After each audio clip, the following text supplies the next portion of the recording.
Hi friends అందరికీ. మరి electrical బేసిక్స్లో భాగంగా ఈరోజు మనం సర్క్యూట్ బ్రేకర్ గురించి తెలుసుకుందాం. సర్క్యూట్ బ్రేకర్ అంటే ఏంటో తెలుసా? Circuit breaker is a device which is protecting the electrical network when ever we have high current passes through it. అంటే ఎప్పుడైతే ఆ యొక్క సర్క్యూట్లో హై కరెంట్ పాస్ అయిందనుకోండి, దాంట్లో ఉండే మెకానిజం అనేది యాక్టివేట్ అవుతుంది. సో దాంట్లో మనకి ఎంసీబీలు మనం చూస్తూ ఉంటాం కదా సాధారణంగా, దాన్ని మెయిన్ సర్క్యూట్ బ్రేకర్ అని అంటారు. ఎప్పుడైతే ఆ మెయిన్ సర్క్యూట్ బ్రేకర్లోకి హై కరెంట్ని అది కనుక రికగ్నైజ్ చేస్తే అక్కడ ఉన్నటువంటి ట్రిప్పింగ్ మెకానిజం యాక్టివేట్ అయ్యి అది మొత్తం కూడా సర్క్యూట్ని బ్రేక్ చేసేస్తుంది. దాంతో మనకి ఎలక్ట్రికల్ డివైసెస్ అన్నీ కూడా ప్రొటెక్ట్ అవుతాయి దీని ద్వారా.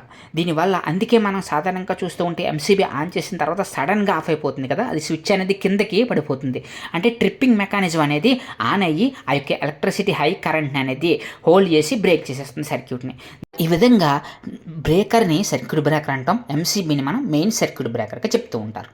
మీకు మరిన్ని ఇలాంటి ఇంట్రెస్టింగ్ వీడియోస్ కావాలనుకుంటున్నారా? అయితే వెంటనే మా ఛానల్ సబ్స్క్రైబ్ చేసుకొని ఈ వీడియోని లైక్ చేయండి ఫ్రెండ్స్.